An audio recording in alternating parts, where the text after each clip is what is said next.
बिस्मिल्लाहिर्रहमानिर्रहीम। सर गुलाम कदर की तरफ से अस्सलाम वालेकुम एवरीवन। जैसा कि हर नौजवान की और टीचर की ये ख्वाहिश होती है कि मैं तमाम सब्जेक्ट्स के अंदर अ, बराबर होशियार हूँ, इक्वल होशियार हूँ। और हर एक की ये ख्वाहिश होती है कि मैं अपनी टेस्ट में और अपनी नौकरी की तलाश में कि मैं सबसे ज़्यादा मार्कें उठाऊं और अपनी मेरिट को टॉप करूं और अपने फ्यूचर को रोशन बनाऊं। अच्छा, मसला ये है कि जितने भी टीचर हजरात हैं या जो भी टीचिंग कर रहे हैं, फिर वो स्कूलों के अंदर हों, कॉलेजेस के अंदर हों या यूनिवर्सिटी के अंदर हों, लेकिन होता क्या है कि हर टीचर का टीचिंग मेथड अपना होता है। वे ऑफ टीचिंग हर एक का अलग अलग होता है। लेकिन नौजवान ये चाहता है कि मुझे जो नॉलेज मिले वो इक्वल मिले, सब में से इक्वल मिले। जबकि देखा जाए कि ज़रूफ जो हैं वो अलग अलग हैं। जब बर्तन अलग अलग हैं तो उनमें कभी भी मैटर या सबस्टेंस एक जितना नहीं पाया जाएगा। लाजमी होता है उसमें चेंजिंग होगी। लेकिन अगर हम एक ही बर्तन ले लें, एक ही ज़र्फ ले लें, तो हो सकता है कि हमें वो तमाम के तमाम जितने मसाले हमें दरपेश हैं, वो उनका हल हमें मिल जाए। तो आइए इन तमाम आपके ख्वाहिशों का जो हल है वो इंडस स्किल्स एकेडमी के पास है। तो आइए हम देखें कि हम किस किस सब्जेक्ट पे उस पे नॉलेज हासिल कर सकते हैं। जैसे कि मैंने अपने वेरियस और भी जो मैंने लेक्चर्स दिए हैं जो मेरे सिंधी मीडियम में थे, कि मैंने उसमें ये अर्ज किया था कि मैं 10 सब्जेक्ट्स पे अपना लेक्चर डिलीवर करूंगा और जितना भी नॉलेज है मैं वो अपने यंग जनरेशन को और वो जो शागिर्द हैं उनको और जो अपने फ्यूचर रोशन के लिए परेशान हैं उनको, और उसके साथ साथ जो टीचर हजरात हैं, फिर वो गवर्नमेंट के अंदर हैं या प्राइवेट के अंदर हैं, जो ये चाहते हैं कि मैं एक फेमिलियर टीचर बन जाऊं, मैं एक पॉपुलर टीचर बन जाऊं, कि मैं एक फेमस टीचर बन जाऊं, कि how can I teach all the subjects. Otherwise अगर मैं एक सिंगल सब्जेक्ट पढ़ाना चाहता हूं तो भी उस पर मुझे इतना कमांड होना चाहिए कि जो भी शागिर्द मुझसे सीखें तो वो अपनी जुबान पे बगैर किसी और टीचरों का ना, वो हर वक्त मेरा ही नाम अपनी जुबान पे तारी रखें। तो इन तमाम आपके ख्वाबों को, आपके ख्वाहिशों को पूरा करने के लिए हमने यूट्यूब चैनल पर अपने इंडस स्किल्स एकेडमी का आगाज कर रखा है। तो आप अपने इन तमाम अपने ख्वाहिशात को, अपने इन तमाम मसाल को अगर आप पूरा करना चाहते हो, अगर आप चाहते हो कि हमने अगर कोई अपनी डिग्री भी हासिल की कॉलेज साइड से, ज़्यादा तौर पर ये जो मसला पेश होता है ये हमारा फीमेल साइड से, हमारे बच्चों से पेश आता है कि उनको प्राइवेट स्कूलों का भी मतलब के काफ़ी मसाइल सामने करने पड़ते हैं। उनको सीखने के लिए डेमोज के लिए जाना पड़ता है, तो वहीं वो डेमोज पास नहीं कर सकती। अगर वो किसी सिफारिश से या कैसे भी करके अगर वो इन भी हो जाती हैं तो फिर उनको पढ़ाने के लिए बहुत मसाले दरपेश आते हैं। क्यों पेश होते हैं? ये इसलिए होते हैं कि उनको कोई सब्जेक्ट, जैसे देखें कि मैंने काफ़ी ऑब्जर्वेशन के अंदर देखा है कि तकरीबन हमारे जो गर्ल्स स्कूल हैं उनके अंदर इंटीरियर सिंध के अंदर, इंटीरियर सिंध के अंदर खवा वो आप प्राइवेट ले लें या गवर्नमेंट ले लें, ये नहीं कि हम किसी को टारगेट बनाएं गवर्नमेंट को या प्राइवेट को बनाएं, ये ऐसे कभी नहीं हो सकता।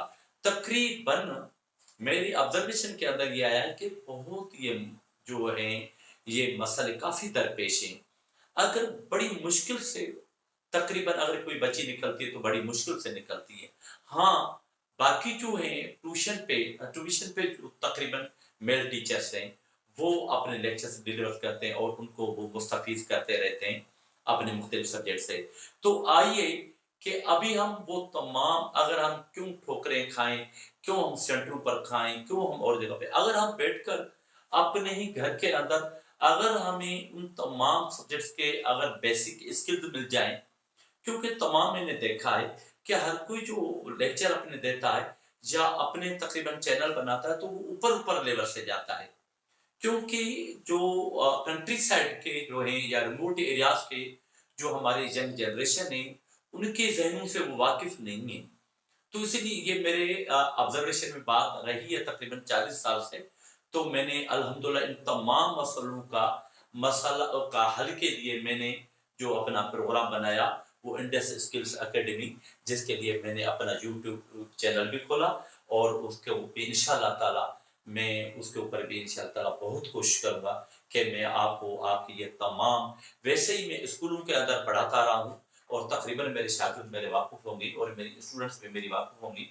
तो इंशाल्लाह ताला तो क्या है कि हमारे पास जो 5 सब्जेक्ट्स अहम होते हैं, हर बच्चा ये चाहता है कि मैं डॉक्टर बनूं, इंजीनियर बनूं, अफसर बनूं, लेकिन उनके लिए तो वैसे तो 10 सब्जेक्ट हैं, लेकिन डॉक्टर बनना चाहते हैं, इंजीनियर बनना चाहते हैं, तो तकरीबन उनका इनिशियल जो स्टेप होता है वो इन 5 सब्जेक्ट से गुजरता है। कौन से? इंग्लिश से गुजरना पड़ता है उसको, मैथमेटिक्स से गुजरना पड़ता है, बायो से गुजरना पड़ता है और केमिस्ट्री से और फिजिक्स से गुजरना पड़ता है। तो मैंने मैथमेटिक्स के ऊपर भी लेक्चर्स दिए हैं इंशाल्लाह ताला और इंग्लिश के ऊपर भी मैं दूंगा और ज्यादा दूंगा। और ये क्या, ये मेरा पहला इंट्रोडक्शन चल रहा है कि मैं तमाम सब्जेक्ट्स के ऊपर, ताकि मैं बच्चों को समझाऊं कि मेरा प्रोग्राम क्या है, कि आगे मैं क्या करना चाहता हूँ, मैं क्या देना चाहता हूँ। तो काफी जो स्टूडेंट्स हैं वो मेरे वाकिफ हैं और जो नहीं वाकिफ हैं, जो मेरे इस चैनल को फर्स्ट टाइम जो हैं वो वॉच कर रहे हैं, अगर हाँ तो इंशाल्लाह ताला यकीनन मुझे ये कि वो बच्चे मेरी बात को समझ जाएंगे और मेरे लेक्चर को समझ जाएंगे। क्या है कि जो मसला दरपेश होता है वो तकरीबन साइंस के लिहाज से होता है कि बच्चे चाहते हैं सर हमें मैथमेटिक्स मुश्किल लगता है, तो उस मैथमेटिक्स के लिए भी मेरे लेक्चर्स चालू है इंशाल्लाह ताला। और बाकी जो बच्चे चाहते हैं कि सर हमें साइंस के लिए काफी हेजिटेशन है, डिफिकल्टी है, तो क्या होता है कि काफी जो बच्चे 9th क्लास के हैं, जैसे मैट्रिक के हैं, फर्स्ट ईयर के हैं, इंटर के हैं, या अमूमन मैंने ये भी देखा है कि प्राइवेट स्कूल के अंदर जो प्राइमरी लेवल से ही 3 क्लास से, 2 से, इवन मैंने 2 में भी देखा, 3 क्लास से जो साइंस से उन्होंने मुख्तलिफ नाम से, जैसे general science, elementary science, everyday science, वो जो बुक्स हैं उन्होंने ये उनमें ये नहीं लिखा हुआ है। उनके अंदर जो लिखा हुआ है वो क्या लिखा हुआ है कि उनके अंदर पोर्शन अलग अलग कर दिए गए हैं, मतलब के सेक्शन अलग अलग कर दिए गए। उनके अंदर बायोलॉजी को अलग सेक्शन दिया गया है और फिजिक्स को अलग दिया गया है और केमिस्ट्री को अलग। ये प्राइवेट स्कूलों के अंदर है और प्राइवेट स्कूल के अंदर जो बुक्स पढ़ाए जा रहे हैं वो सिंध टेक्स्ट बोर्ड के नहीं है और वो मुख्तलिफ पब्लिशर्स जो हैं वो उनको बिल्कुल अलग अलग करके देते हैं। यही वजह है कि जो प्राइवेट स्कूलों के अंदर जो बच्चे पढ़ते हैं वो हमारी गवर्नमेंट से या इनसे वो आगे हैं। या तो ये होता है कभी कभार कि हमारे तकरीबन इवन जो गवर्नमेंट के बच्चे, अगर वो टीचर जो अच्छे स्किल्स जानते हैं, तो काफी पुराने जमाने में हम भी जो हैं वो भी गवर्नमेंट साइड से हैं, तो वो आगे निकले हुए हैं। क्यों कि आजकल जो टीचर, जैसे आईपीएस सखर की तरफ से जो क्रीम हमारे पास आई थी, टीचरों के क्रीम, वो बाकायदगी से, क्योंकि उनको मैंने भी प्रिपरेशन करवाई थी टेस्ट के अंदर, तो उनको मैंने अलग अलग समझाया था कि भाई जनरल साइंस जो है उसको एलिमेंट्री साइंस भी कहा जाता है, इब्तदाई साइंस, उसको एलिमेंट्री साइंस भी कहा जाता है और उसको एवरीडे साइंस भी कहा जाता है। अब एवरीडे साइंस के अंदर कौन से सब्जेक्ट्स पाए जाते हैं? Biology, chemistry and physics. तो अमूमन ये देखा गया है कि बच्चों को इंग्लिश के बाद, मैथमेटिक्स के बाद जो ज्यादातर सब्जेक्ट जो मुश्किल लगता है वो तकरीबन मैंने केमिस्ट्री देखा। केमिस्ट्री क्यों कि केमिस्ट्री है, फिजिक्स है, ये क्यों मुश्किल लगती है, दो सब्जेक्ट क्यों मुश्किल लगते हैं? वजह यही है कि वो मैथमेटिक्स साइड से बच्चे कमजोर होते हैं। दरअसल अगर वो मैथमेटिक्स साइड से कमजोर हैं तो यकीनन उसको फिजिक्स भी मुश्किल लगेगी और उसके साथ साथ उसको केमिस्ट्री भी मुश्किल लगेगी, क्यों इन दोनों सब्जेक्ट्स के अंदर डेरिवेशंस होती हैं। तो ये डेरिवेशंस की वजह से ये बच्चे काफी जो अपनी कंफ्यूजन के अंदर रहते हैं। तो आइए हम इन तमाम मसलों को हल लेकर और आपके सामने इंशाल्लाह ताला बारी बारी लेक्चर आपको मिलते रहेंगे। आपकी खिदमत में इस वक्त मैं हाजिर हूँ सब्जेक्ट लेकर केमिस्ट्री की, जो अमूमन बच्चे तकरीबन तकरीबन मैंने बच्चे देखे कि केमिस्ट्री बिल्कुल उनके ऊपर ऊपर से गुजरती है, फिजिक्स फिर भी थोड़ी बहुत समझ में आ जाती है, बायोलॉजी तो वैसे इजी है, समझ में आ जाती है, लेकिन केमिस्ट्री, वाई केमिस्ट्री मुश्किल लगती है बच्चों को, क्यों मुश्किल लगती है? ये कि एक तो केमिस्ट्री ठोस सब्जेक्ट, केमिस्ट्री के अंदर जो आप तकरीबन मैथमेटिक्स भी आता है, डेरिवेशंस भी आती है, लेकिन अमूमन मैंने ये देखा है कि किसी को ये पता नहीं कि केमिस्ट्री को हम किस लेवल से किस साइड से उठाएं, कि बच्चों को हम क्या कि पैसा जैसे चैप्टर के अंदर हम डायरेक्ट शुरू हो जाते हैं, क्योंकि बुक के अंदर इसी तरीके से सेटिंग नहीं की गई है, वो सेटिंग टीचर को करनी चाहिए, जिसके पास टीचिंग मेथड्स होते हैं, टीचिंग स्किल्स होते हैं, वो बच्चों को क्लियर कराने में बिल्कुल कामयाब हो जाते हैं।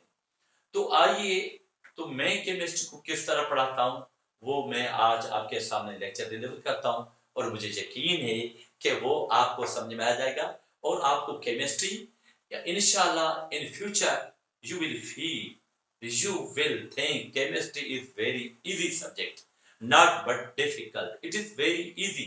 आइए हम इस जमाने के चैलेंज को देखें, केमिस्ट्री को किस तरह सीखें। भाई हाँ, क्या है कि जब हम साइंस पढ़ाते हैं तो पहले पहले हम ये कहते हैं कि भाई साइंस जो है, वैसे हम साइंस का इंट्रोडक्शन करवाते हैं, भाई साइंस खुद लैटिन वर्ड है, साइंसिया से निकला हुआ है, जब ये वर्ड ही लैटिन है तो बच्चों को हम होशियार करें कि बेटा अगर आपको साइंस पढ़नी है तो ये आपको इन 5 लैंग्वेज से गुजरना पड़ेगा, ग्रीक से गुजरना पड़ेगा, लैटिन से, रोमन से, फ्रेंच से एंड इंग्लिश से, इनसे आपको गुजरना पड़ेगा कि इनमें से कोई ना कोई एक लैंग्वेज होगी होगी। तो इस तरह, तो अब ये केमिस्ट्री क्या है कि केमिस्ट्री हमें पता है कि केमिस्ट्री असल जो है ये इजिप्शियन वर्ड है, इजिप्शियन से निकली है, मिस्र से, क्यों मिस्र की मिट्टी का रंग काला था, सियाह था, ब्लैक था, उनको वो खेम कहते थे, वो खेम कहते थे, बिल्कुल उसकी हिस्ट्री वहां से आती है। लेकिन इस हिस्ट्री में जाने के लिए तो हम आगे जाएंगे कि क्या कि मेरा पूरा यूट्यूब चैनल खुला हुआ है, उस पर इंशाल्लाह आपको वो मिलेगा। तो आप आए कि इसके स्किल्स क्या हैं केमिस्ट्री के। केमिस्ट्री के स्किल्स, सबसे पहले हम बच्चों को मैटर के मुताबिक सिखाएंगे कि बेटा मैटर क्या है। भाई मैटर जो है, पूरी ये कायनात मैटर की बनी हुई है। मैटर एक ऐसी चीज है, मादा एक ऐसी चीज है जो वजन भी रखती है और जगह भी घेरती है। ये ऐसी शे जो वजन भी रखे और जगह भी घेरे। तो इस तरीके से the thing having mass and occupies place, that is या space, that is called matter. अब मैटर्स के काइंड्स कितने, how many kinds are there of matter, matter के कितने काइंड है, स्टेट्स नहीं, मैटर के kinds. First of all we have to study kinds of matter. Matter की 2 काइंड्स होते हैं, एक लिविंग और नॉन लिविंग। जब हम लिविंग की बात करते हैं तो बायोलॉजी आ जाती है, और नॉन लिविंग की बात करते हैं तो केमिस्ट्री एंड फिजिक्स, ये दोनों आ जाते हैं। तो काइंड्स के बाद हम अलग हो गए, तो उसमें से जो सीक्वेंस होती है, आपने बुक में देखी होगी जनरल साइंस की, ये जनरल साइंस 3 क्लास से शुरू होती है, 5, 4, 5, 6, 7, 8। तो ये 8 क्लास तक जो रहती है जनरल साइंस बनकर, फिर 9th 10th फर्स्ट स्टैंडर्ड में अलग हो जाती है। क्यों ना हम अपनी इन एसएसटी की तैयारी के लिए, कमीशन की तैयारी के लिए, मैट्रिकुलेशन की जो आईबी सखत टेस्ट ले रही उनकी तैयारी के लिए, और अपने स्टूडेंट्स जो पढ़ रहे हैं उनकी तैयारी के लिए, और जो टीचर सीखना चाहते हैं कि सर हम केमिस्ट्री किस तरह पढ़ाएं, केमिस्ट्री के स्किल्स क्या है, केमिस्ट्री क्यों बच्चों को मुश्किल लगती है, हमारा लेक्चर क्यों समझ में नहीं आता। तो इसका जो हल है इन स्किल्स के अंदर है कि हमें सबसे पहले क्या है कि भाई मैटर। अब मैटर किसका बना हुआ है? भाई मैटर जो है वो मॉलिक्यूल का भी बना हुआ है, एटम का भी बना हुआ है, वो ही मैटर एलिमेंट का भी बना हुआ है। एलिमेंट खुद एक जो जैसा देखते हैं भाई, एलिमेंट खुद जो है वो सेम काइंड ऑफ एटम्स का बना हुआ है। अब इसी तरीके से हम ये देखते हैं कि मैटर जो है वो मॉलिक्यूल का बना हुआ। हम जो उसका पहला स्टेप लेंगे वो जो है मॉलिक्यूल, मॉलिक्यूल के बाद हम आएंगे एटम में, अगर एटम सेम काइंड में है तो वो बन गया एलिमेंट। तो अब हम आते हैं कि भाई एलिमेंट्स जो हैं अब उनकी तो एक हिस्ट्री है जो मेरे उस लेक्चर में आप इंशाल्लाह नेक्स्ट लेक्चर में सीखोगे। तो पहले ये कि उसके उसकी तरतीब के लिए हमने एक पैराटिप टेबल का स्केल रखा हुआ है। जो पैराटिप टेबल जो है, पैराटिप टेबल अब तो वो ज्यादातर बुक में अगले चैप्टर में आती है, लेकिन हम तो शुरू में पढ़ाते हैं। अब क्यों? वो हम अपनी एक जाती तजर्बे के बिना पर। तो पहला पैराडिक टेबल पढ़ाते हैं। पैराडिक टेबल के अंदर क्या पढ़ाते हैं? हम ग्रुप सिखाते हैं। ग्रुप जो 8A ग्रुप है और 8B ग्रुप है, लेकिन हम ए ग्रुप देंगे बच्चों को और उनको इस तरीके से पहले ग्रुप देंगे और फिर उनको सिंबल, वो सिंबल याद करने में देरी नहीं करेंगे। क्या हम बोलेंगे भाई ग्रुप, जैसे बच्चे बोलेंगे कैसे, एक तो नए को छोड़कर टॉपिक को पुराना ले ले, भाई ठीक है। पुराना का जैसे फर्स्ट ग्रुप है lithium, sodium, potassium, rubidium, caesium, francium. Second है beryllium, magnesium, calcium, barium, radium. इसी तरीके से third boron, aluminium, gallium, thallium. अब छठे भी आ गए। तो इस तरीके से हम बाकायदगी से बच्चों को ये याद कराएंगे ग्रुप और वो समझाएंगे। उसके बाद इंपॉर्टेंट रेडिकल्स हैं। जब बच्चे ये समझ जाते हैं तो उनको रेडिकल्स, क्योंकि उनको जब वैलेंसी, ये वैलेंसी लिखी हुई, वैलेंसी का जब पता होता है तो उसके बाद उन रेडिकल की मदद से बच्चे क्या बनाना सीखेंगे? वो सीखेंगे फार्मूला। फार्मूला सीखने के बाद बच्चे क्या सीख जाते हैं? फिर उनको इजी जो लगेगी वो काइंड्स ऑफ रिएक्शन। बच्चे केमिस्ट्री से क्यों डरते हैं? उनको फार्मूला समझ में नहीं आते, उनको ये रिएक्शन समझ में नहीं आते, उनको इक्वेशन समझ में नहीं आती। तकरीबन ये बच्चे इन चीजों के अंदर जो है वो बिल्कुल एक उनको केमिस्ट्री का जो बुक जो कॉम्प्लिकेटेड लगता है। तो इसी तरीके से उसके बाद काइंड्स ऑफ रिएक्शंस के बाद इलेक्ट्रॉनिक कॉन्फ़िगरेशन, माना 5 स्किल्स। केमिस्ट्री इन 5 स्किल्स के यूपर चलती है पूरी। वो आप ले लें, भले 3 क्लास से लेकर 4 से लेकर आप बेशक इंटर तक चले जाए, आप बेशक यूनिवर्सिटी तक चले जाए, वो इन 5 स्किल्स में से हम निकालेंगे। 5 स्किल्स में से हम पूरी केमिस्ट्री को कवर कर लेंगे। केमिस्ट्री इतनी लंबा सब्जेक्ट नहीं है, बिल्कुल एक नॉर्मल और बिल्कुल इजी सब्जेक्ट है।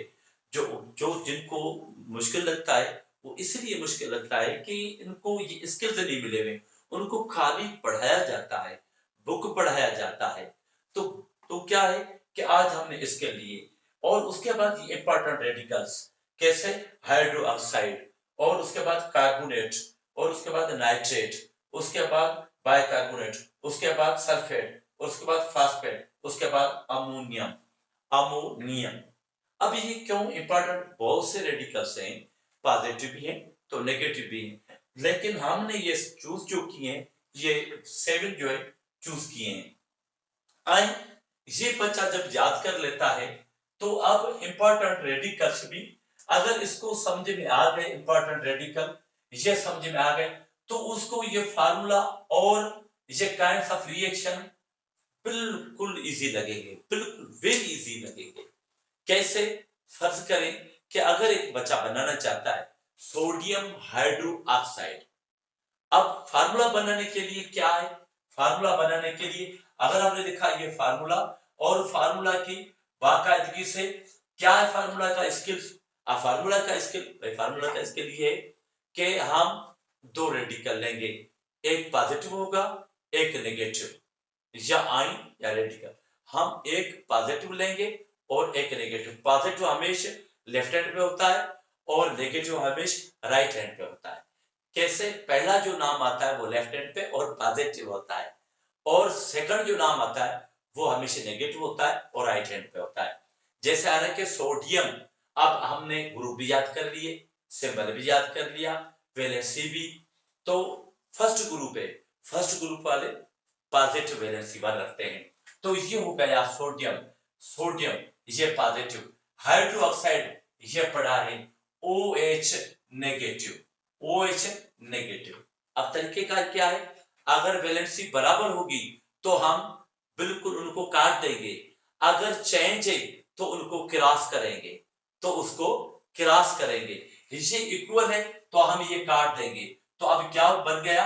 NaOH, sodium hydro oxide, sodium hydro oxide. आइए अब हम सीखते हैं calcium carbonate. Calcium second group का है, beryllium magnesium calcium sodium barium radium.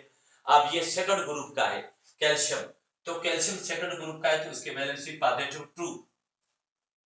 Calcium carbonate, अब कार्बोनेट हम यहां से उठाएंगे, ये पड़ा है कार्बोनेट, माना CO3 -2।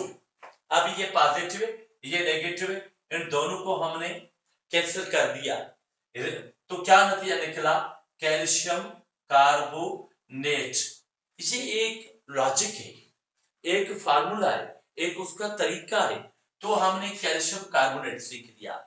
जितने भी ये बराबर होंगे तो उनको इसी तरीके से हम लिखेंगे।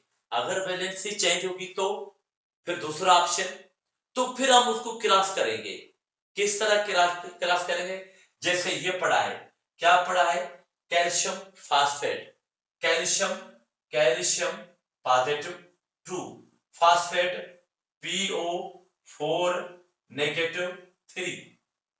अब ये चेंज है, ये इसके नीचे आएगा, ये इसके नीचे आएगा, तो क्या होगा, ये एक है तो ये हो गया Ca3। अब ये दो है फास्फेट, तो फास्फेट फास्फोरस है, ऑक्सीजन है, तो हम उसको क्या करेंगे, ब्रैकेट के अंदर ये पूरा PO4, क्योंकि रेडिकल की कंडीशन ओरिजिनल रहनी चाहिए, ओरिजिनल रखने के लिए हम ब्रैकेट देंगे।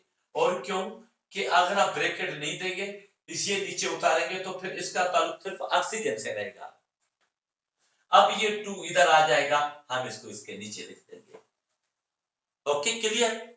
अच्छा दूसरा और इसके सवाल, कैल्शियम हाइड्रो ऑक्साइड, कैल्शियम ये पड़ा है कैल्शियम पॉजिटिव 2, और हाइड्रो ऑक्साइड यहां से उठाएंगे, ये पड़ा OH।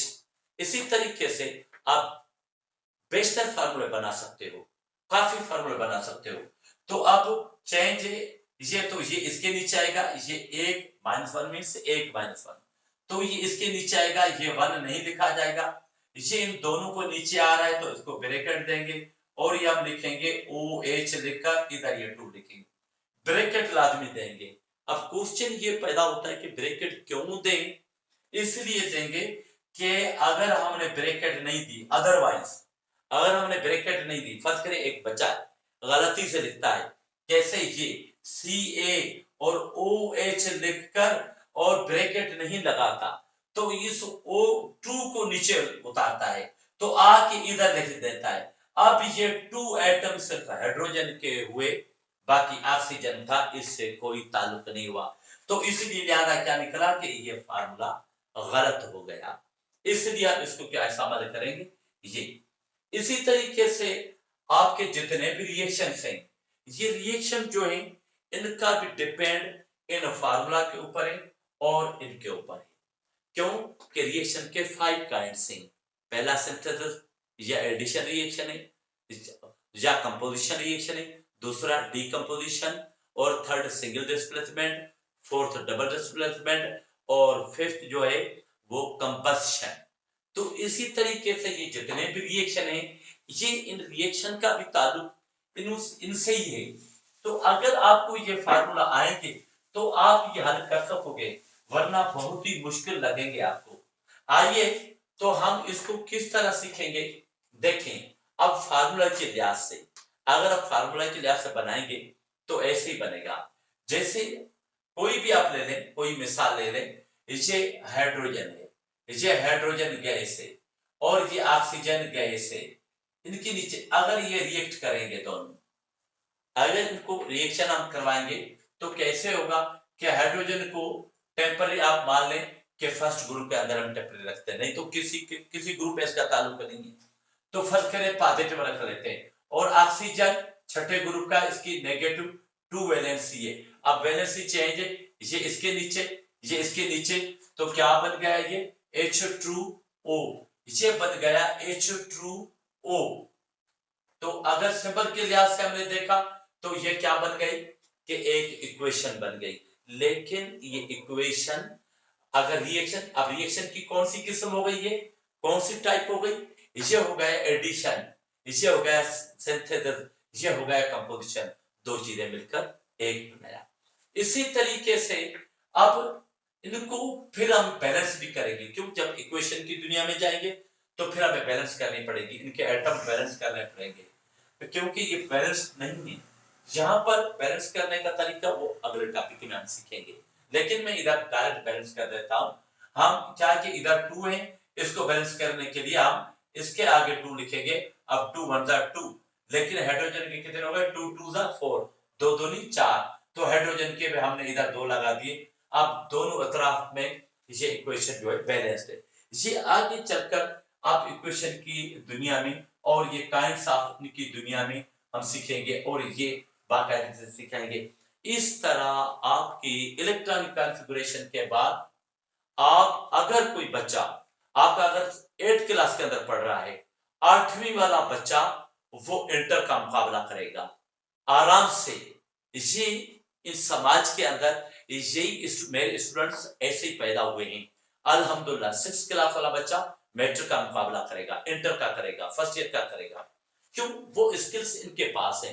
आप जरूर सोच रहे हैं 6th क्लास का बच्चा कैसे ये मुकाबला कर रहा है? ये इसलिए कि ये जो साइंस पढ़ाई जाती है उसी दौरान ही इनको बायोलॉजी के ऊपर लेक्चर दिए जाते हैं, स्किल्स बायोलॉजी के सिखाए जाते हैं, केमिस्ट्री की पढ़ाई जाती है उसके स्किल्स दिए जाते हैं, फिजिक्स पढ़ाई जाती है उसके स्किल्स दिए जाते हैं। इस तरह अल्हम्दुलिल्लाह ये मैं केमिस्ट्री को और बेहतरीन तरीके से इंशाल्लाह, ये तो इंट्रोडक्शन था कि मेरे पढ़ाने का तरीका अंदाज ये है कि मैंने जैसे अपनी एकेडमी का नाम स्किल्स रखा, इंडस स्किल्स एकेडमी, इस तरीके से इंशाल्लाह वो हर स्टूडेंट को और सीखने वाले को स्किल्ड बना देगी। आइंदे इंशाल्लाह जो यूट्यूब चैनल पर जो मेरे मुख्तलिफ लेक्चर्स हैं वो देखते हुए देखने के बाद अगर आपको पसंद आए तो सब्सक्राइब लाजमी करना, और इसी तरीके से ताकि मेरे बाकी लेक्चर आप तक पहुंचते रहें। तो इंशाल्लाह ताला मुझे उम्मीद है कि जो पढ़ना चाहते हैं, अपना फ्यूचर संवारना चाहते हैं और जो चीजें चाहते हैं कि हम बेहतरीन तरीके से पढ़ाएं टीचर हज़रात, तो हम कैसे केमिस्ट्री पढ़ाएं, फिजिक्स पढ़ाएं, बायोलॉजी पढ़ाएं, मैथमेटिक्स पढ़ाएं, इंग्लिश पढ़ाएं, मतलब ये कि हम मल्टी कैसे बने, हम ऑलराउंडर कैसे बने। तो अल्हम्दुलिल्लाह ये लेक्चर्स मेरे इंशाल्लाह ताला आपको बिल्कुल बेहतरीन फायदे देंगे इंशाल्लाह ताला। तो इसको सीखने के लिए आप मेरा चैनल जरूर देखना, इंशाल्लाह ताला आपको जरूर फायदा पहुंचेगा। तब तक अपने सर गुलाम कादिर गुरगेज़ को नेक्स्ट लेक्चर तक इजाजत देंगे। अल्लाह हाफिज, फी अमान।